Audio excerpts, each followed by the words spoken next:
Hi guys and welcome back to the channel Deepak Yadav Education. Welcome to the Daily Hindu News and Editorial Analysis of 16th of May 2024. तो guys आज है तारीख 16 मई 2024 और है Thursday. देखेंगे आज के द हिंदू कंप्लीट न्यूज़पेपर को एनालाइज करेंगे। बट लेक्चर में आगे बढ़ने से पहले अगर आपको इस लेक्चर का पीडीएफ चाहिए तो क्या करना है, सबसे पहले डाउनलोड करना है टेलीग्राम, देन उसके बाद जाके सर्च बॉक्स में टाइप करना Deepak Yadav education UPSC. As you can see guys आपको ये वाला चैनल मिल जाएगा, इस पर क्लिक करना और जाकर इस चैनल को ज्वाइन कर लेना। यहाँ से आप डेली बेसिस पे इस लेक्चर के पीडीएफ को डाउनलोड कर पाओगे। ना हमेशा की तरह हम लोग अपने लेक्चर को एक मैप के क्वेश्चन के साथ स्टार्ट करेंगे। तो आज आप सभी को मैप में जाकर देखना है स्लोवाकिया को कहाँ पर है एग्जैक्टली लोकेटेड, इसको अच्छे से मैप में देखना। देन उसके बाद आकर नीचे कॉमेंट सेक्शन में टाइप करना, जिससे कि आप लोग इसको लंबे समय तक याद रख पाओगे। साथ ही साथ एक क्वेश्चन सॉल्व करेंगे जो कि यूपीएससी को देखते हुए उसी पैटर्न पर बनाया गया है। क्वेश्चन क्या बोलता है, द कैंप डेविड अकॉर्ड्स। ये बेसिकली एक पीस एग्रीमेंट था जो कि दो देशों के बीच में साइन हुआ था। वो दो देश कौन से हैं ये आपने बताना है। Option number A Israel and Lebanon, या फिर option number B Israel and Egypt, या फिर सी इजराइल एंड जॉर्डन, या फिर डी इजराइल एंड सीरिया।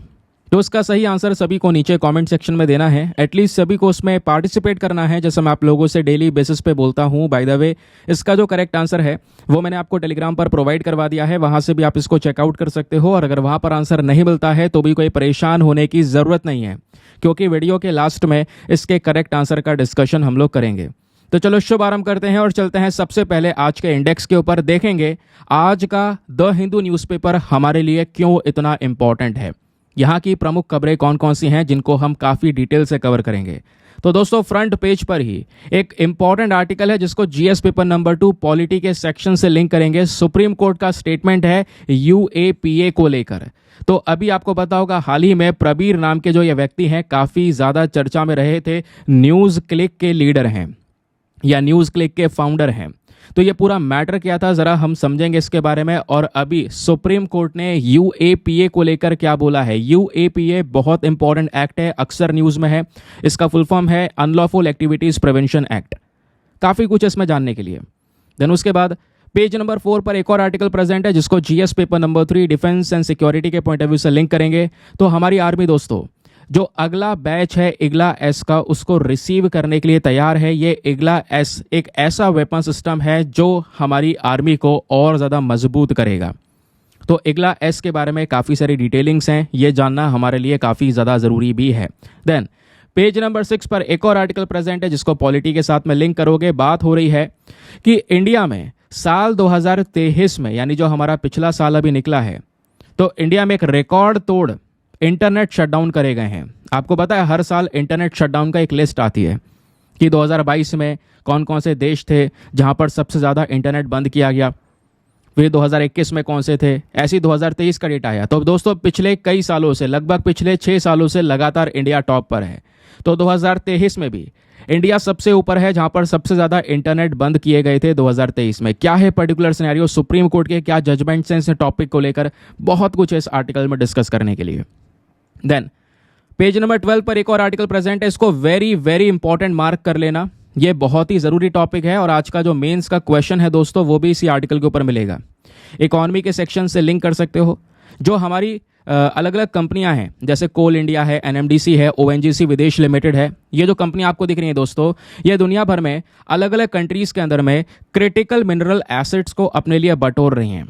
तो ये क्रिटिकल मिनरल एसेट्स का इंपॉर्टेंस क्या है, अभी ऑस्ट्रेलिया में किया जा रहा है, चिली में यहाँ पर ये काम हुआ है, सब कुछ काफ़ी डिटेल से हम कवर करने वाले हैं।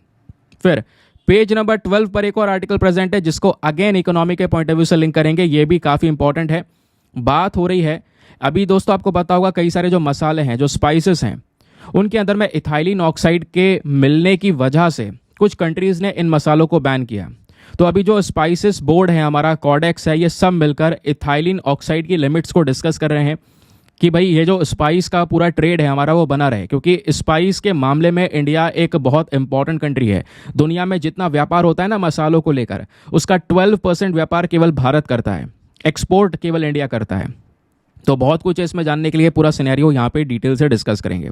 फिर पेज नंबर 3 पर एक और आर्टिकल प्रेजेंट है जो कि हमारे जीएस पेपर नंबर 3 एग्रीकल्चर के सेक्शन के पॉइंट ऑफ व्यू से इंपॉर्टेंट है। बात हो रही है मेतुर डैम के बारे में। तो मेतुर डैम दोस्तों 12 जून को खुलेगा। For the irrigation purpose. लेकिन मेतुर डैम को लेकर कुछ कंट्रोवर्सी चल रही हैं, वो इश्यूज़ क्या हैं वो भी यहाँ पे हम डिस्कस करेंगे। इसका लोकेशन बहुत इंपॉर्टेंट है क्योंकि मेतुर डैम की वजह से कावेरी नदी भी दोस्तों न्यूज़ में आ जाती है, तो यहाँ पर भी काफ़ी कुछ है कवर करने के लिए। फिर एट द लास्ट जो आपका थंबनेल वाला टॉपिक है, आपने देखा होगा थंबनेल में जो हमने मेंशन कर रखा है कि जो नासा है दोस्तों, यहाँ पर आप देख पाओगे जो थंबनेल में आर्टिकल मेंशन किया गया है ना, ऐसा कोई क्लिकबेट वगैरह नहीं है। बहुत सारे आर्टिकल्स पब्लिश हो चुके हैं, ये देख पाओगे 12 घंटे पहले, 9 घंटे पहले, और सारे इंपॉर्टेंट न्यूज़ आर्टिकल पर नासा की वेबसाइट पर भी आपको डेटा मिल जाएगा। तो ये जो अमेरिका की स्पेस एजेंसी है, इन्होंने यहाँ पर अनाउंस किया है कि वो चांद के ऊपर पहला रेलवे सिस्टम पूरा तैयार करने वाले हैं, रेलवे स्टेशन बनाने वाले हैं। ट्रेन्स को यहाँ पर दौड़ाया जाएगा ट्रांसपोर्टेशन के पर्पज़ के लिए। अब ये ट्रांसपोर्टेशन करना क्यों है वो भी आपको बताऊंगा, ठीक है। तो नासा ने अपना फ्यूचरिस्टिक ट्रांसपोर्टेशन सिस्टम को अभी रिवील किया है, काफ़ी डिटेल से ये भी हम लोग समझने वाले हैं। तो ये सब कुछ है जिसकी चर्चाएं होंगी आज के आर्टिकल में, आज के सेशन में। तो चलिए शुभ आरंभ करते हैं अपने सबसे पहले थंबनेल वाले आर्टिकल के साथ में। तो थंबनेल के बारे में थोड़ा सा मैंने आपको बता दिया है ना, एक ओवरव्यू तो आपको मिल गया है। अब चलिए विस्तार से जानते हैं कि आखिरकार पूरा मामला चल क्या रहा है दोस्तों। तो जब से जो अमेरिका की ये स्पेस एजेंसी है नासा, इन्होंने चांद पर इंसान को दोबारा उतारने की योजना बनाई है, तब से ही दोस्तों इसकी चर्चा हो रही है। पूरी दुनिया की नज़र अभी नासा के ऊपर है। नासा का एक मिशन है आर्टेमिस मिशन, कई बार मैंने पढ़ाया है, आपको याद होगा।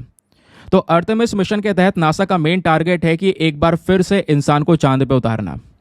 नासा चाहता है कि इस बार जो उसके वैज्ञानिक होंगे ये चांद पर एक बेस बनाएं और वहां लंबे वक्त तक रह सकें। इसीलिए दोस्तों ये पूरी तैयारी चल रही है।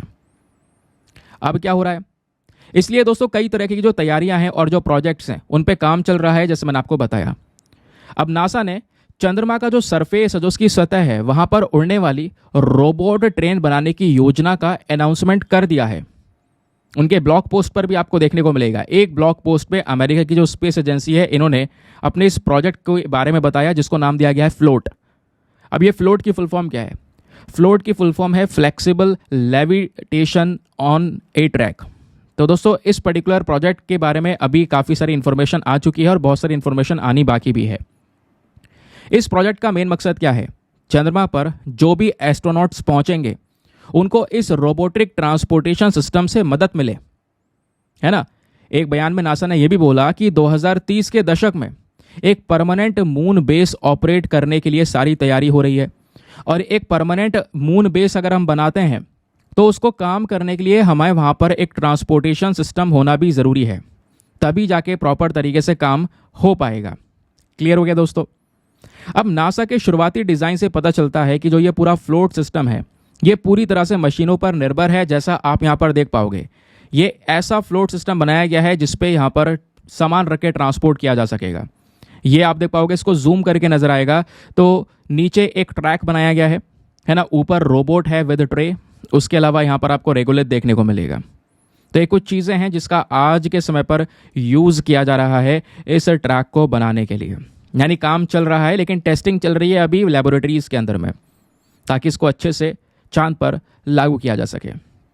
तो दोस्तों जो मैग्नेटिक रोबोट होने वाले हैं ये चांद पर पहुंचेंगे, उनमें गाड़ियों को फिट किया जाएगा और वो गाड़ियां लगभग 1.61 किलोमीटर प्रति घंटे की रफ्तार से चलेंगी। ये कुछ डेटा हमारे पास में है। फिर उसके बाद अनुमान ये भी लगाया जा रहा है चांद पर जो ये चलने वाला ट्रांसपोर्टेशन सिस्टम होगा ये मून बेस तक, क्योंकि मून बेस बनाने की बात हो रही है, तो मून बेस तक रोजाना 100 टन मटेरियल पहुंचाएगा। ऐसा सिस्टम डेवलप करने के ऊपर काम चल रहा है। तो प्रोजेक्ट का जो मेन फोकस है, मेन मकसद है, वो यहाँ पर यह है कि ट्रांसपोर्टेशन सर्विसेज को वहाँ पे अच्छी तरीके से प्रोवाइड करवाना। जहाँ जहाँ एस्ट्रोनॉट्स एक्टिव होंगे वहाँ पर ट्रांसपोर्टेशन सिस्टम सही से काम करे।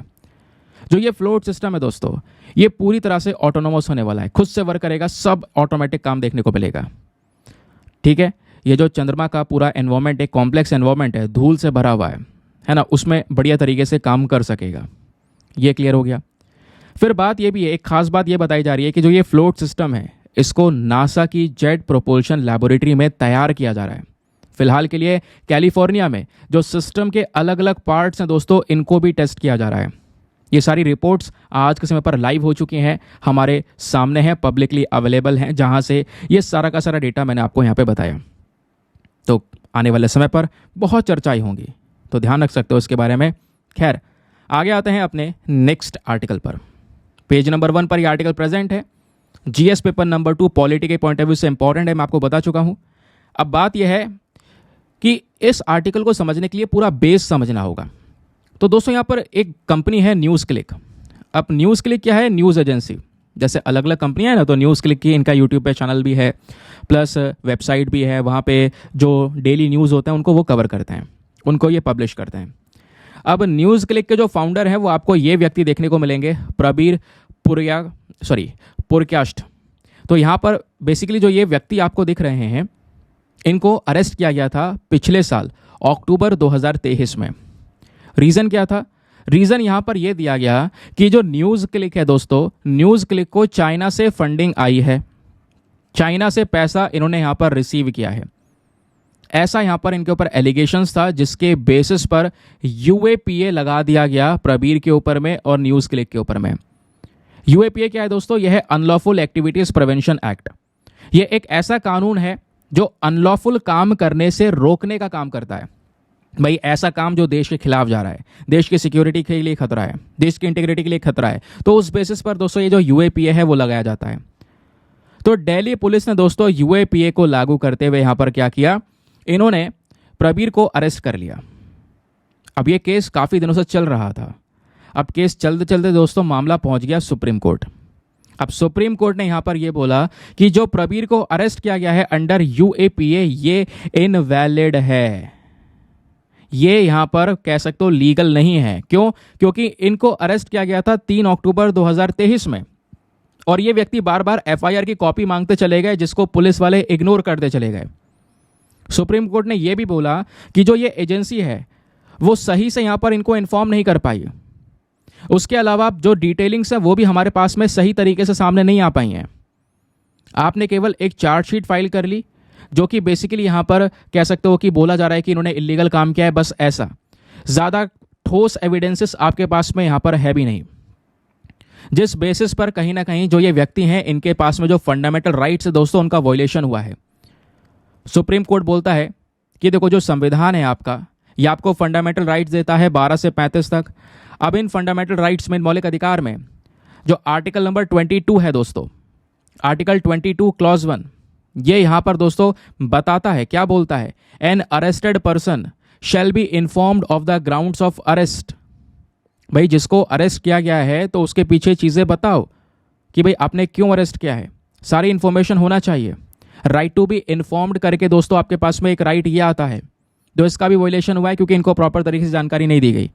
फिर राइट टू लाइफ का यहाँ पर आप देख पाओगे कि मतलब सही से आज के समय पर ये जी नहीं पाए, प्रॉब्लम्स बहुत सारी यहाँ पर इनके साथ में देखने को मिली, वो भी यहाँ पर मेंशन किया गया। ठीक है, तो ये जो अरेस्ट किया गया दोस्तों ये वैलिड नहीं है। यूएपीए जो लागू किया गया ये भी वैलिड नहीं है, क्योंकि प्रॉपर एविडेंसेस हमारे सामने नहीं है। ये पूरा का पूरा डिसीजन निकल कर आया। आई होप आपको क्लैरिटी मिल चुकी है। अब ये जो मामला है, ये मामला आपके एग्जाम के लिए रेलिवेंट नहीं है, मामला चर्चाओं में है, इसके बारे में पता भी होगा। मैं अक्टूबर से ही डिस्कस कर रहा हूँ, अक्टूबर में डिस्कस किया था, पिछले महीने भी डिस्कस किया था, और अब फिर से ये न्यूज़ में आ चुका है। तो एग्जाम में अगर कुछ पूछा जाएगा दोस्तों तो वो यूएपीए है, जिसके बारे में आपको पता होना चाहिए। ये अनलॉफुल एक्टिविटीज प्रिवेंशन एक्ट है, क्या काम कैसे करता है। तो दोस्तों ये जो यूएपीए है ये एक प्राइमरी काउंटर टेररिज्म लॉ है इंडिया में, यानी जो आतंकवाद है बेसिकली उसको खत्म करने के लिए, उससे लड़ने के लिए यहाँ पर ये पर्टिकुलर लॉ काम करता है। इस कानून को लाया गया था 1967 में, ताकि जो भी अनलॉफुल एक्टिविटीज़ हैं, भाई शक है कि हाँ ये एक अनलॉफुल एक्टिविटी है, ये गलत काम है। अब ये गलत काम चाहे कोई भी करे, चाहे कोई सिंगल व्यक्ति करे या कोई ऑर्गेनाइजेशन कर रही है वो करे, तो इनको गलत काम करने से रोकता है। एक ऐसा काम जिससे हमारी देश की इंटीग्रिटी या सॉवरिटी को खतरे में डाला जा सकता है, तो उस काम को रोकना प्लस आतंकवाद से लड़ने का वर्क करता है यूएपीए।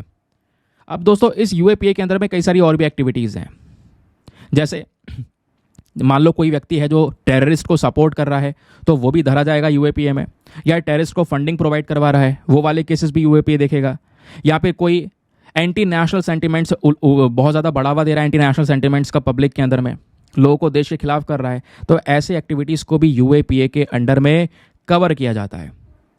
अब इस यूएपीए के अपने आप में कुछ की प्रोविजंस है, इसके प्रावधान है, उस प्रावधान के बारे में जान के रखिएगा। सबसे पहला है एप्लीकेबिलिटी। ये जो लॉ है दोस्तों, इसके अप्लाई होने में एक खास चीज़ है।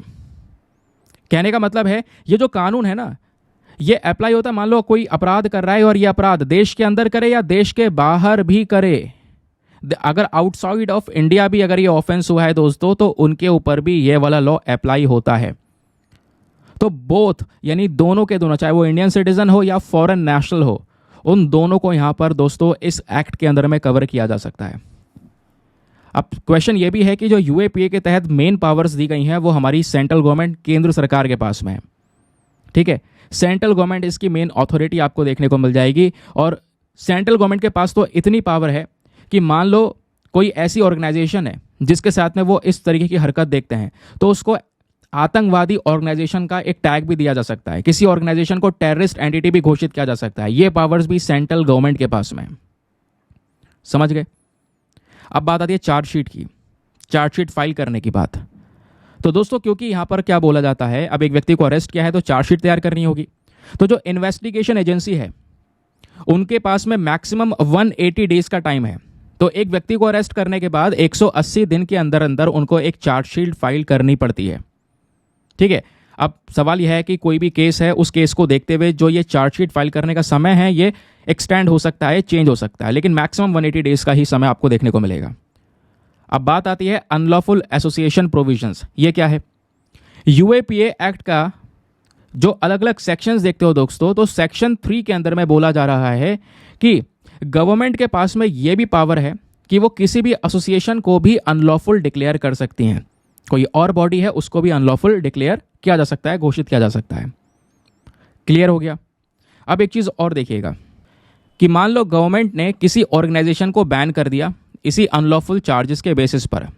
अब वो ऑर्गेनाइजेशन क्या कह रही है, भैया हमारे ऊपर गलत बैन लगाया है, हम तो यहाँ पे अपील करेंगे आपकी बैन के खिलाफ। तो बैन के खिलाफ यहाँ पर उन्होंने अपील की। अब उस अपील के बेसिस पे क्या करना होगा गवर्नमेंट को दोस्तों, इस नोटिफिकेशन के 30 दिन के अंदर अंदर सरकार को एक ट्राइब्यूनल बनाना होगा, ट्राइब्यूनल जो कोर्ट की तरह ही काम करेगा। इस ट्राइब्यूनल को लीड करेंगे सिटिंग हाई कोर्ट जज, जो सारे एविडेंसेस, जितने सबूत हैं, जितने इल्ज़ाम हैं, सबको देखकर अपना डिसीजन देंगे। ये ट्राइब्यूनल सारे एविडेंसेस को देखेगा, जो ऑब्जेक्शंस आए हैं ऑर्गेनाइजेशंस की साइड से, मेंबर्स की साइड से, वो सुनेगा। फिर उसके बाद वो यहाँ पर चेक करेगा, कंफर्म करेगा कि भैया ये जो बैन है ये लगे रहने देना है या इसको हटा देना है। तो ये है यूएपीए जो असल तरीके से वर्क करता है। समझ गए? चलिए आगे आते हैं। नाउ दोस्तों आगे बढ़ने से पहले एक इंपॉर्टेंट इन्फॉर्मेशन, अगर आप लोग हमारे पेड ग्रुप्स को ज्वाइन करना चाहते हो तो आपके पास में बढ़िया मौका है इसको ज्वाइन करने का। यहाँ पर डेली बेसिस पे करंट नोट्स के पीडीएफ वगैरह दिए जाते हैं। जैसे आपने देखा ये आर्टिकल हमने कवर किया, इस आर्टिकल के पीछे बहुत सारा बैकग्राउंड डेटा है, क्योंकि इस आर्टिकल में सबसे ज़्यादा इंपॉर्टेंट क्या है, आपका यूएपीए। तो इस पूरे एक्ट को दोस्तों मैंने काफ़ी डिटेल से कवर किया। ऐसे हर एक आर्टिकल में बहुत सारे नोट्स आपको मिलते हैं। अब जो लिखने की ज़रूरत नहीं है, नहीं तो फिर घंटा लगा दोगे, 1 घंटे का वीडियो 3 घंटे में आप कवर कर पाओगे। तो उन सब चीज़ों का सोल्यूशन है दोस्तों, ये पीडीएफ डेली बेसिस पे इस ग्रुप में अपलोड होते हैं, जो प्रिंटेबल फॉर्म में होते हैं, जिसका चाहो तो आप प्रिंट आउट वगैरह भी निकलवा सकते हो।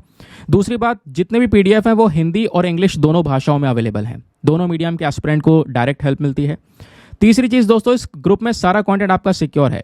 होता क्या है, जब आप खुद से पीडीएफ इकट्ठे कर रहे हो तो कलेक्शन करना, उसका सीक्वेंस में मैनेज करना, फिर स्टोरेज के इश्यूज़ को देखना, बहुत प्रॉब्लम्स आती हैं। तो वो सारी चीज़ें यहाँ पर दोस्तों खत्म हो जाती हैं। क्यों? इस ग्रुप में सारा कंटेंट डेट वाइज पड़ा है। किसी भी तारीख का पीडीएफ उठाओ, डाउनलोड करो, पढ़ो, डिलीट करो, अनलिमिटेड ऑप्शंस आपके पास में अवेलेबल हैं। और अगर आप आज ग्रुप ज्वाइन करोगे तो ऐसा नहीं है कि केवल आज से पीडीएफ मिलने शुरू होंगे। आज अगर आप ज्वाइन करोगे तो पुराने भी पीडीएफ्स आपको सब मिल जाएंगे। पिछले 6 महीने 1 साल के पीडीएफ्स भी उसमें अपलोडेड हैं। वो बेनिफिट भी आपको इस ग्रुप में मिल जाता है। कोई भी टॉपिक ऐसा है जो बहुत पुराना हो चुका है, कहोगे यार मैं इसमें बहुत सारी चीज़ें भूल चुका हूँ, मुझे रिवाइज करना है, तो उसके लिए पीडीएफ इकट्ठा करते रहो, जब ढूंढते हो काफ़ी मुश्किल है। लेकिन यहाँ ग्रुप में सीधा आप टॉपिक सर्च करोगे, आपके सामने प्रेजेंट हो जाएगा, आप तुरंत रिवाइज कर सकते हो। और ये सारी चीज़ें दोस्तों अवेलेबल हैं। इसका जो फी पेमेंट है वो बहुत मिनिमम है, just 499 for the lifetime access, या फिर जब तक आपका सिलेक्शन ना हो जाए तब तक आप 499 में इस ग्रुप को ज्वाइन करके रख सकते हैं। तो दोस्तों गारंटी है कुछ दिनों बाद आपको भी लगेगा कि यार मेरा अमाउंट रिकवर हो चुका है, लेकिन बेनिफिट्स फ्री भी मिलते रहेंगे।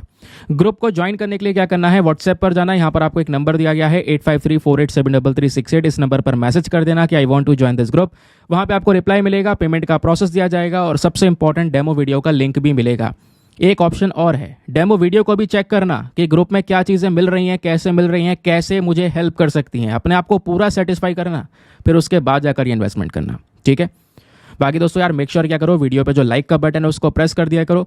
5000 लाइक्स का टारगेट होता है, आजकल नहीं आ रहे हैं, लेकिन कोई बात नहीं, टारगेट आपने अचीव करवाना होगा।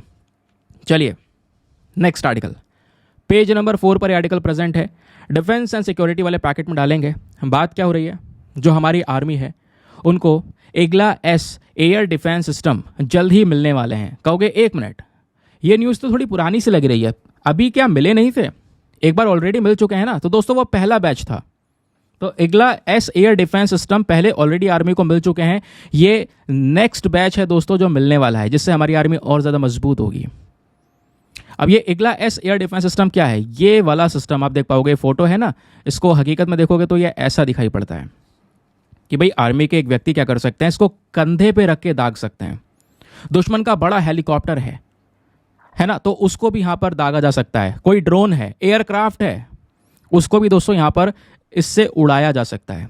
ये इसकी कैपेबिलिटीज हैं इग्ला एस की। तो जो हमारी आर्मी है उनको जो अपना दूसरा ऑर्डर है, यानी जो दूसरा बैच है रशियन इग्ला एस का, वो जल्दी मिलने वाला है। ध्यान रखिएगा, ये जो इग्ला एस है ये रशिया का वेपन है, रशिया से हमने परचेज किया है। अब क्वेश्चन बन सकता है ये कौन से प्रकार का वेपन है, तो ये है VSHORAD टाइप का वेपन। इसका मतलब है very short range air defence system. ज़्यादा लंबी रेंज नहीं है इसकी, कोई पास में एयरक्राफ्ट है दुश्मन का, या पास में ड्रोन है, या पास में हेलीकॉप्टर है, तो सीधा कंधे पर रख के इसको दाग कर उस हेलीकॉप्टर को ख़त्म किया जा सकता है। ठीक है, अब दोस्तों बात क्या है ना कि इसकी टेक्नोलॉजी भी इंडिया रिसीव कर रहा है। जो इग्ला एस सिस्टम है इसको लेकर पिछले साल ही हमने कॉन्ट्रैक्ट किया था कि भाई 4 अलग अलग बैचेस में बहुत सारे ये वेपन्स परचेज करेंगे। ठीक है, अब क्या हुआ, इसको हमने यहाँ पर परचेज किया, इमरजेंसी प्रोक्योरमेंट किया, फिर बाद में यहाँ पर इसको टेक्नोलॉजी जो है टेक्नोलॉजी ट्रांसफ़र की गई, यानी रशिया से ये टेक्नोलॉजी हमने ली, और टेक्नोलॉजी लेने के बाद में कुछ हमने जो हमारी अडानी डिफेंस सिस्टम है उन्होंने इसको असेंबल भी किया इंडिया में यहाँ पर इसको तैयार भी किया। तो अभी आर्मी जो है वो ये तैयार कर रही है कि भाई ये तो लेंगे, साथ ही साथ में जो हर्मेस 900 ड्रोन है दोस्तों वो भी यहाँ पर अडानी डिफेंस सिस्टम से लिए जा रहे हैं। उन्होंने हर्मेस 900 ड्रोन भी तैयार किए हैं। तो अडानी डिफेंस आजकल काफ़ी ज़्यादा न्यूज़ में आपको नजर आएगा।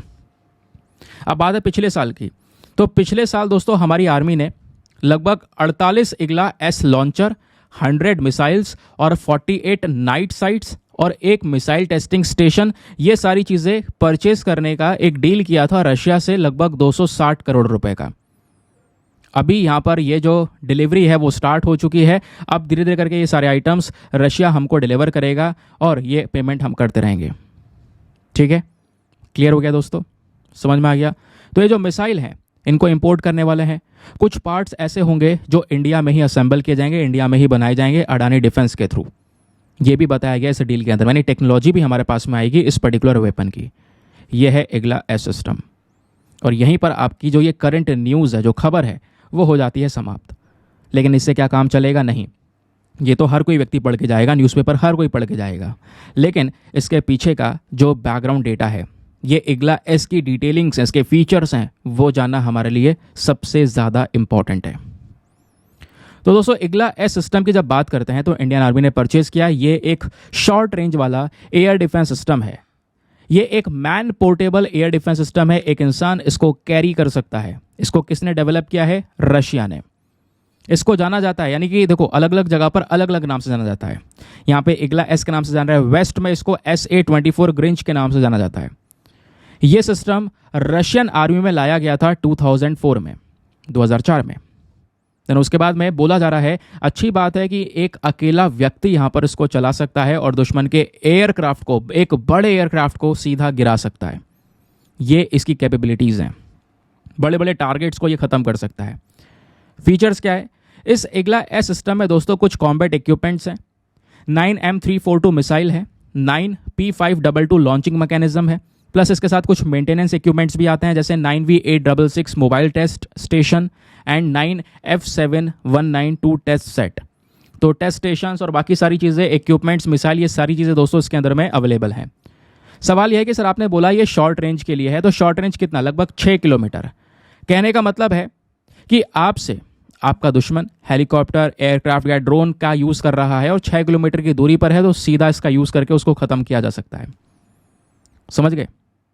और इसकी जो ऑल्टीट्यूड है, जो ऊंचाई की बात करेंगे, तो ऊंचाई में अगर आप देखोगे तो 3.5 किलोमीटर तक ये ट्रैवल कर सकता है। वैसे इसकी जो इफेक्टिव रेंज है वो 6 किलोमीटर तक है। काफ़ी हैवी है लेकिन बहुत पावरफुल भी है। खतरनाक डैमेज करेगा जहां पर भी ये हिट करेगा, ऐसा यहाँ पे बोला गया। क्लियर? चलिए आगे आते हैं नेक्स्ट एक और इंपॉर्टेंट आर्टिकल पर। पेज नंबर 6 पर प्रेजेंट है। पॉलिटी से लिंक कर पाओगे। बात यह है कि इंडिया ने 2023 में सबसे ज़्यादा इंटरनेट शटडाउन्स करे हैं।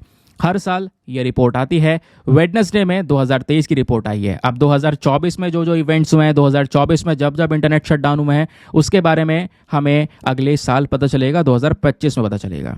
अभी फिलहाल हम 2024 में हैं, तो 2023 का डेटा हमको बताया गया। ये बताया गया कि हमारे देश में 2023 में 116 बार इंटरनेट को शटडाउन किया गया था अलग अलग इवेंट्स की वजह से।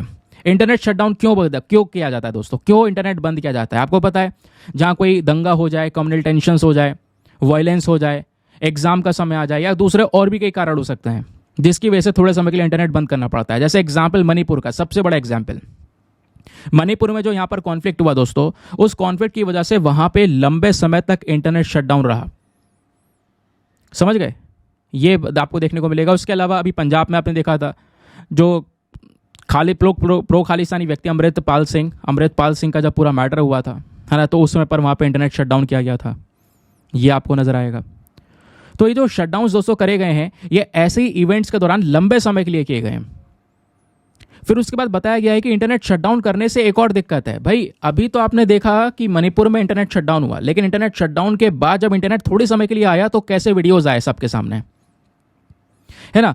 तो इससे क्या हो रहा है, इंटरनेट शटडाउन करने से जो और अत्याचार हो रहा है उस पर्टिकुलर एरिया में, वो बाहर नहीं आ पा रहा है, नहीं पता चल पा रहा है, कोई एक्शंस नहीं हो पा रहे हैं, वो यहां पर क्लियर किया गया। तो 2023 में इंडिया दोस्तों टॉप पर है, फर्स्ट नंबर पर है, जहां पर सबसे ज्यादा इंटरनेट शटडाउन हुए 116 बार। दूसरे नंबर पर कोई देश है तो वो है म्यांमार, यहां पर 37 टाइम्स इंटरनेट शटडाउन हुआ। और म्यांमार के बाद चौथा ईरान है, जहां पे 34 टाइम्स, पैलेस्टीन में 16 टाइम्स एंड यूक्रेन में 8 टाइम्स। यह है दोस्तों अब की बार का लिस्ट। ठीक है, ये आर्टिकल, ये न्यूज़ आपको क्लियर हुआ, लेकिन केवल इससे काम नहीं चलने वाला। फिर से बोलूँगा, ये हर कोई पढ़कर जाएगा। तो आपने कुछ ऐसा पढ़ना होगा जो एग्जाम में आपको हेल्प करे, प्रीलिम्स, मेंस या इंटरव्यू, सब जगह पर। तो ये आर्टिकल सुपर इंपॉर्टेंट है। चलिए बात करते हैं इंटरनेट शटडाउन्स के बारे में। अब मतलब क्या है इसका, तो ये आपको समझ में आ गया होगा कि भाई यहाँ पर इंटरनेट को थोड़े समय के लिए रोक देना, जानबूझ के सिचुएशन को देखते हुए। ये आपके मोबाइल इंटरनेट, ब्रॉडबैंड कनेक्शन दोनों को अफेक्ट कर सकता है, चाहे आपका वाईफाई इंटरनेट हो, चाहे आपका मोबाइल इंटरनेट हो। अब दोस्तों पिछले कुछ सालों में अगर हम इंटरनेट शटडाउन्स के डेटा देखें, जैसे नंबर ऑफ ग्लोबल शटडाउन्स जो हैं ये डार्क कलर में है और number of shutdowns in India वो लाइट कलर में है। 2016 में दुनिया में 75 शटडाउन्स हुए, 75 टाइम्स, इंडिया में 16 टाइम्स। ठीक है, ऐसे ही दोस्तों आप देख पाओगे 2022 में 187 यहाँ पर ये ग्लोबल शटडाउन थे और इंडिया में अकेला 84 शटडाउन थे। और अभी 2023 का डेटा ऑलरेडी डिस्कस कर चुका हूँ। क्वेश्चन नंबर 1, आखिरकार क्या क्या मेन कारण हो सकते हैं इंटरनेट शटडाउन के? कारण नंबर 1, सबसे प्राइमरी रीज़न यह है कि भैया हमें लॉ एंड ऑर्डर बनाना पड़ता है। जब कोई खतरनाक प्रोटेस्ट चल रहा हो या कम्युनल टेंशन्स क्रिएट हो चुके हों, काफ़ी दंगा भड़क गया हो, मिस इन्फॉर्मेशन को रोकने के लिए इंटरनेट शटडाउन करना पड़ता है उस एरिया में। नहीं तो फिर हो सकता है बहुत गलत गलत खबरें फैल जाएं और उस दंगे की वजह से देश में और जगह जगह पर और प्रॉब्लम्स क्रिएट हो जाएं। तो इसलिए इंटरनेट शटडाउन का मेन कारण ये बन जाता है। दूसरा, नेशनल सिक्योरिटी। इंटरनेट शटडाउन दोस्तों इसलिए भी किया जाता है देश की सुरक्षा के लिए, टेररिस्ट एक्टिविटीज़ को रोकने के लिए, जो थ्रेट्स हैं उसको रोकने के लिए। जब कोई ऑपरेशन वगैरह चलाया जाता है तो उस दौरान भी यहाँ पर इंटरनेट शटडाउन कर दिया जाता है ताकि इन्फॉर्मेशन वगैरह लीक ना हो। तीसरा है प्रिवेंटिव एग्जाम चीटिंग। एग्जाम के समय पर भी आपने देखा होगा कई जो इंपॉर्टेंट एग्जामिनेशंस होते हैं आसपास इंटरनेट शटडाउन कर दिया जाता है ताकि चीटिंग या क्वेश्चन पेपर का लीकेज वगैरह रोका जा सके। फिर उसके बाद है curbing hate speech and fake news. Government internet shutdown के इसलिए भी ऑर्डर देती है ताकि कोई भी हेट स्पीच ना फैले, कोई भी ऐसा लोग भाषा ना इस्तेमाल कर दे जिससे दो कम्युनिटीज़ आपस में भिड़ जाएं, र्यूमर्स ना फैले, फेक न्यूज़ ना फैले। फिर एक और है, वो है पब्लिक सेफ्टी कंसर्न्स। शटडाउन को यहाँ पर इसलिए भी इंप्लीमेंट किया जाता है, कभी कभी नेचुरल डिजास्टर आ जाते हैं, इमरजेंसीज को देखते हुए, है ना। तो कह सकते हो कि जो कम्युनिकेशन चैनल्स है दोस्तों, यहाँ पर उसको पूरी तरह से मैनेज करना ताकि कोई भी पैनिक ना क्रिएट किया जाए। कोई नेचुरल डिजास्टर आया है तो दुनिया भर में पैनिक क्रिएट कर दिया जाए, है ना, जिससे कि मतलब कई सारी जगह से जो लोग हैं उनके फैमिली मेम्बर्स अगर वहाँ पे प्रेजेंट हो तो उसलिए वो भी घबरा जाएंगे। तो पैनिक को रोकने के लिए भी इंटरनेट शटडाउन किया जाता है। फिर है सोशल मीडिया कंट्रोल। अब जो ये शटडाउन है दोस्तों, ये सोशल मीडिया कंट्रोल, जो सोशल मीडिया प्लेटफॉर्म्स है स्पेशली उन पे जो इन्फॉर्मेशन है उसको भी कंट्रोल करने के लिए किया जाता है ताकि फेक न्यूज़ ना फैले। फिर है कंट्रोल कंटेंट सर्कुलेशन। ये इसलिए भी किया जाता है ताकि कुछ स्पेसिफिक कंटेंट्स जैसे वीडियोस, इमेजेस जो बहुत ज़्यादा हार्मफुल हैं, ऑब्जेक्शनेबल हैं, वो यहाँ पर ज़्यादा सर्कुलेट ना हो।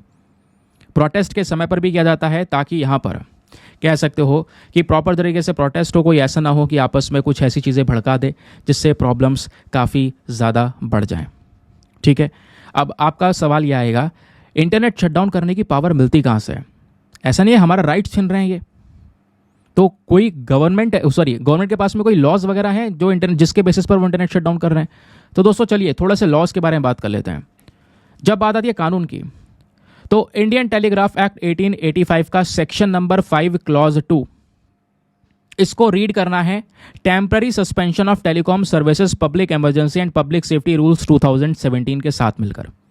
तो ये जो लॉ है दोस्तों, ये लॉ अलाउ करता है हमारी केंद्र सरकार और राज्य सरकार को, स्टेट होम सेक्रेटरी को, कि वो ऑर्डर दे सकें कि भाई ये जो इंटरनेट है इसको सस्पेंड किया जाए। लेकिन किस केस में? जब कोई पब्लिक इमरजेंसी हो या पब्लिक सेफ्टी का केस हो।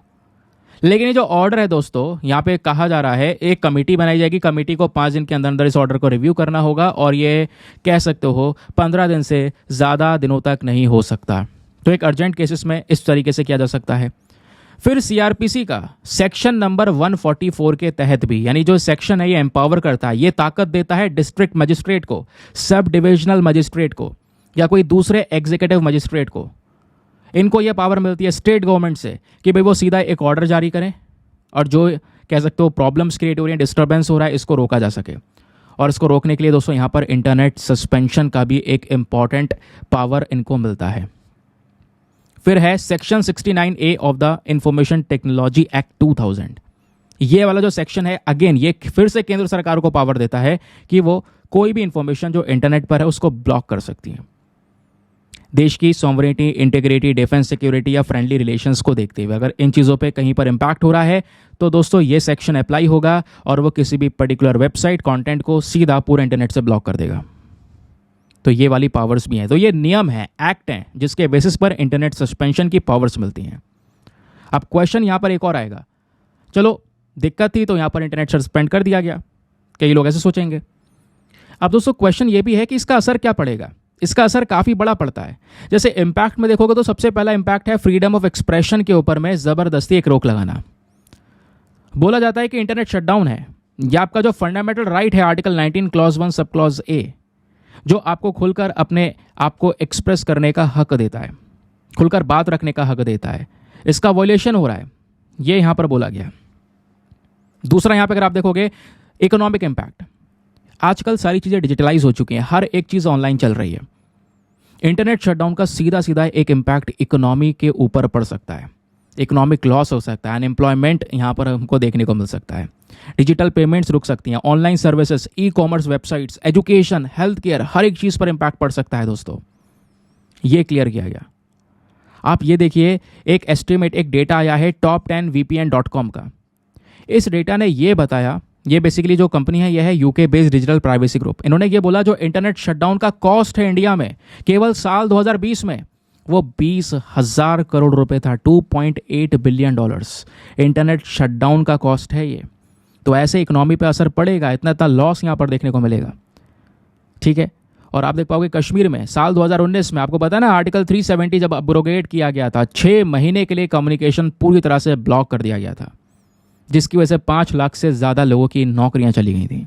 तो इंटरनेट शटडाउन कई बार बिजनेसेस को, इकोनॉमिक एक्टिविटीज़ को, उस रीजन की डैमेज कर सकता है। साल 2021 में राजस्थान में यहाँ पर शटडाउन किया गया था, है ना, 1 महीने के लिए यहाँ पर शटडाउन रहा, जिसकी वजह से 800 करोड़ रुपीज़ का, 800 करोड़ रुपए का लॉस हुआ था। ये जगह जगह रीजन वाइज बात हो रही है। जब इंटरनेट शटडाउन होगा कंट्री लेवल पर तो इसका डैमेज और ज़्यादा होगा। साल 2022 में इंटरनेट शटडाउन की वजह से हमारे देश को नुकसान हुआ था 1500 करोड़ रुपए का। और अभी अगर आप 2023 में देखोगे, 2023 में कई हज़ारों करोड़ों का हो चुका है। आधे 2023 की केवल 6 महीने की बात करें, 2000 करोड़ रुपए का नुकसान हो चुका है, एस्टिमेटेड डेटा है। और अभी रिपोर्ट्स और डिटेल्स आपको यहाँ पर मेंशन करती हुए बताएंगी। कहोगे सिचुएशन गंभीर है। अब इसी के बेसिस पर दोस्तों सुप्रीम कोर्ट के कुछ इंपॉर्टेंट जजमेंट्स हैं। कई केसेस भी हो चुके हैं इंटरनेट शटडाउन को लेकर। जैसे एक केस है अनुराधा भाषण वर्सेस यूनियन ऑफ इंडिया, 2020 का केस है। इस लैंडमार्क केस में सुप्रीम कोर्ट ने एक इंपॉर्टेंट जजमेंट दिया। उन्होंने यहां पर यह बोला लोगों के पास में राइट टू फ्री स्पीच है, right to carry out trade and business है, ये सारे अधिकार मिलते हैं इंटरनेट से, और ये सब फंडामेंटल राइट्स हैं। Article 19 clause 1A, article 19 clause 1G। तो ये फंडामेंटल राइट्स का आपको ध्यान में रखना होगा। कोर्ट ने यहां पर इन गाइडलाइंस में यह भी बोला जो इंटरनेट शटडाउन है, ठीक है, जब कोई सिचुएशन होती है तो किया जा सकता है, लेकिन लंबे समय के लिए बिल्कुल नहीं किया जा सकता।